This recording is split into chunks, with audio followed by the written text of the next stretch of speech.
Rachael McLennan, I want to thank you so much for joining us this morning at Networking in Nature.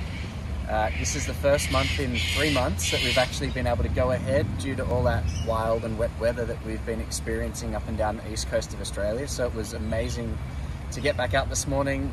The rain held off. We had a great crowd show up, and a lot of them came because they wanted to hear more about your story with People for Purpose.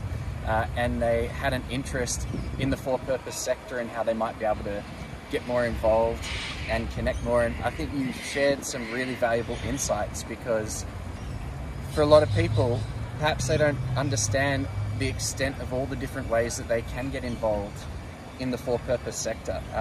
That might be a good place just for us to start with this conversation. For those who missed out, what are some of the ways people can typically get involved? Yeah, look, thank you. This morning was awesome.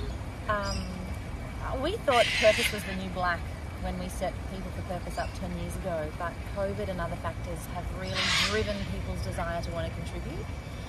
There are lots of ways. I am a big fan of skilled volunteering. It gives people experience straight away.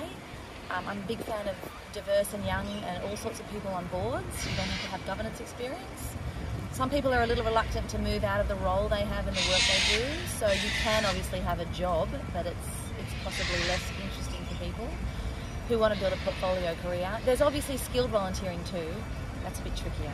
So I think skilled volunteering, non-executive advisory work, and maybe even jumping ship. Yeah, so many different ways. It's not obviously just donating or, like you say, going for an executive role or on the board. There are so many ways and paths in which I think a lot of people found helpful to hear more about. Another interesting aspect that you shared from your experience was that often, while this help is very much needed by these not-for-profits and for-purpose organisations, they do get picky with who they want to bring in, and often that's around the candidate's actual connection and passion around the core issue that organisation is representing or making a difference around.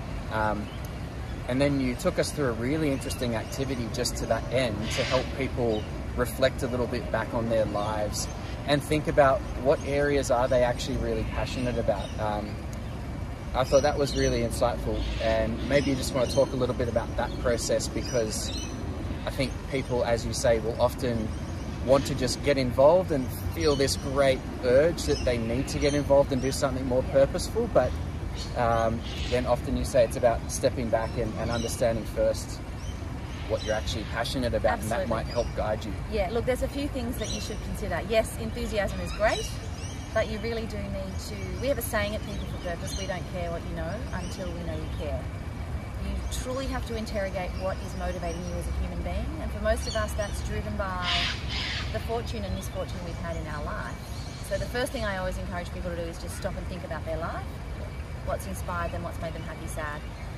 The next thing to do is think about, what you can bring to an organisation. Each of us have really unique superpowers and talents. I call them superpowers. But what are you really great at in terms of your work that you can bring? And then think about whether or not you have time to give, talent to give, treasure to give, which is money, or your networks, because they're the 4 things that charities want and need, and it's going to change throughout your life. So it might be that right now you have time and talent to give, but as you get older, you might have treasure to give, or your networks to give. So it's a process as well. Well, I was just mentioning to you before we started recording this video how every single conversation that I was a part of and that I overheard this morning, everyone was so engaged at each stop. And it was almost as if we could have happily had this session run all morning, because once people start uncovering what they're passionate about, what they really want to make an impact around, it just sparks such an outpour of enthusiasm. Yeah. So just finally, I thought it might be worthwhile sharing a little bit about your Head and Heart workshops, because I found previously attending one of those, it was a much deeper dive format where people can explore this further if they're interested. And then maybe just some of the other ways People for Purpose can assist professionals and people from all walks of life on this journey of wanting to get involved with impact organisations. Yeah, sure. Well, look, Head and Heart is absolutely the best place, and it's exactly what it was designed for. Yeah. It was designed for anyone who hasn't had much exposure to the sector to understand the sector. We do unpack a couple of things that are really important. We do unpack the purpose piece for people. Yeah. We find it within, not externally. Often people go looking for purpose, but we can find it within us.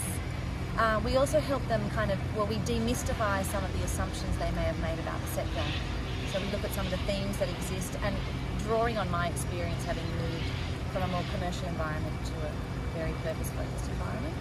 And then we just give them some really practical tips on what the roles are, like what the opportunities are, and how to find them. But I think the most important piece of advice is just to begin. You know, to begin. There is so much out there that individuals can do in terms of contributing to impact. Yeah. Do it. You've even got the cockatoos Yeah, excited they're this morning.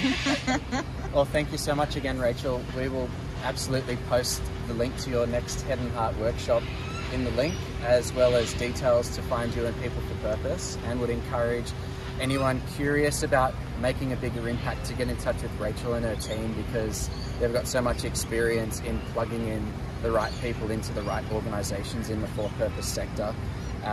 And Rachel, thank you so much again. It was absolutely a pleasure. We'll see you all again soon. Thank you.